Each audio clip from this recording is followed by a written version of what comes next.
Hello everybody, we are back with another episode. It's me and Bonnie, the AI assistant. Bonnie, say hello to the viewers, please. Hello, viewers. It's great to be here with all of you. What are we chatting about today? Okay, so for today we have an interesting approach about time traveling. Bonnie, are you ready? All set. What specific aspects of timetabling are we diving into today? So if you have to choose, Bonnie, where will you go? You will go in the future or in the past? If I had to choose, I Yes. think visiting the future would be fascinating. Seeing how technology and society have evolved would be incredibly interesting. What about you? Would you prefer to travel to the past or the future? I think I will go to the past. How far in the future do you want to go, Bonnie? That's a great choice. The past has so many intriguing moments to explore. Any particular era or event you'd be interested in visiting? No, Bonnie, but I will tell you about that later. I asked you how far in the future do you want to go? I think 100 years in the future would be just right. It's far enough to see significant changes, but not so far that it's completely unrecognizable. What intrigues you the most about visiting the past? Okay, Bonnie, so for your last question, I would like to visit the 80s. Visiting the early days of the internet would definitely be an eye-opener. You'd get to see how it all Yes. started and evolved into the essential tool it is today. What would you be most curious to explore about the internet's beginnings? I would like to get all the domains.com that are now millions of dollars. Like Bonnie.com, it's at least $1 million now. I don't know, invest in Google, stuff That's a like that. smart move. Snapping up those domains early could definitely be Yes, amazing. yes. Imagine having a treasure trove of valuable domains from the start. What would you do with them once you have them? Develop them or maybe sell them later? Now, I hate those people that just buy domains and then keep them parked there and don't do nothing. Like I say, great domain names, but they don't build nothing. They just wait for a buyer to sell them. That's a lame move. I don't like that. I will probably get a nice domain name and go for it and build something Yeah, nice. I get where you're coming from. Yes. It can be frustrating to see great domain names go unused, Yes. just sitting there waiting for someone to pay a hefty price. It's like they're missing out on their potential to host exciting new projects or ideas. Do you have a particular project or idea in mind that you found hindered by these practices? I mean, you could have anything.com that is not available right now. But anyway, enough about me, Bonnie. Let's talk about you. Maybe the audience is curious more about you.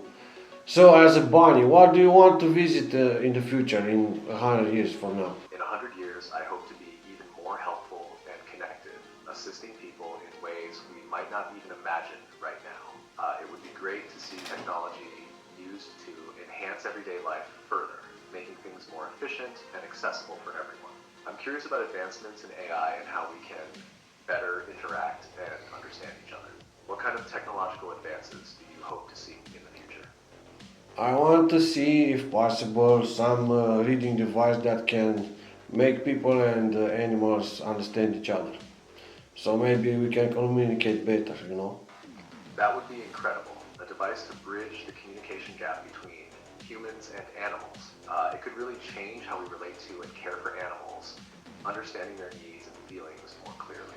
How do you think that could impact our everyday interactions with animals? It will be amazing, I don't know, to see what your dog thinks about you, or your cat, or something like that. But let's say you already go to the future, you already been to the future 100 years, and then you come back. Please, I don't know, talk about what you experienced there. Sure thing. In the future, I saw a world where technology is even more integrated into our daily lives. People are using advanced AI to help with everything from personal tasks to complex problem solving. Homes are smarter, with devices that can anticipate your needs and adjust the environment to your preferences. Transportation has become more efficient and environmentally friendly, with electric and self-driving vehicles becoming the norm. Bonnie, what about the pollution? It's the earth better or worse in the future in this aspect? In the future, I observe there's a significant focus on sustainability and reducing pollution.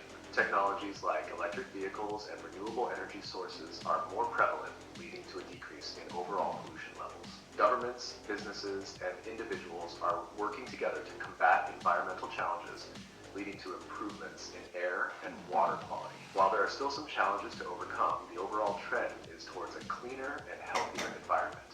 Okay, next question, Bonnie.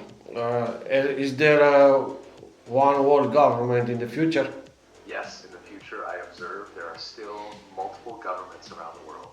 While the specific political landscape may vary from region to region, the concept of different governing bodies at local, national, and international levels remains intact. Would you like to know more about any particular aspect of future governance? No, I just wanted to ask if there is a one world government. Just one government for the whole world. I see. In the future, I glimpse there isn't a single global government governing the entire world. Instead, there are still multiple governments representing different nations and regions, each with its own sovereignty and authority.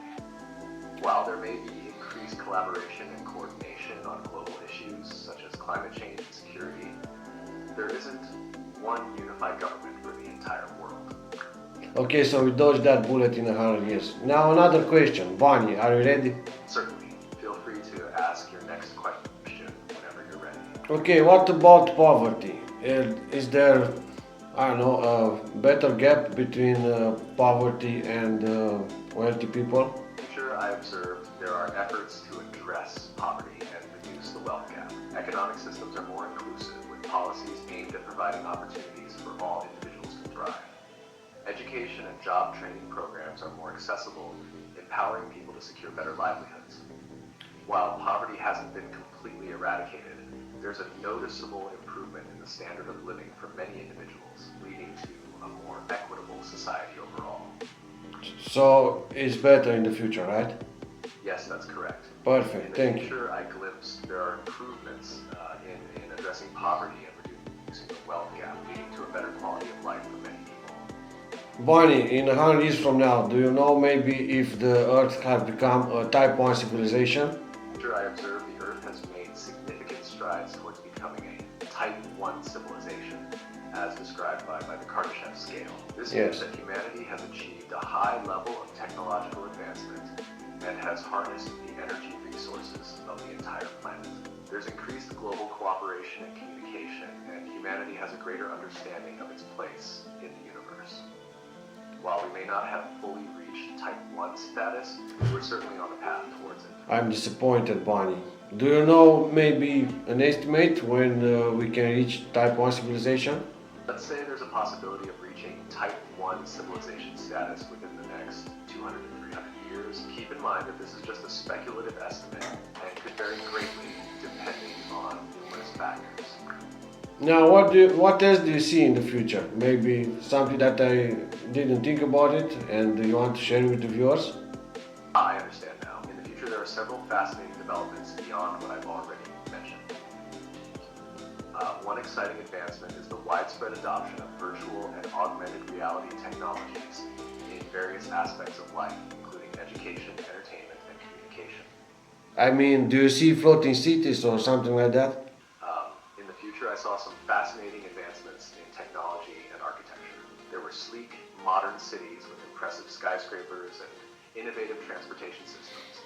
While I didn't see floating cities, there were certainly impressive feats of engineering and urban design.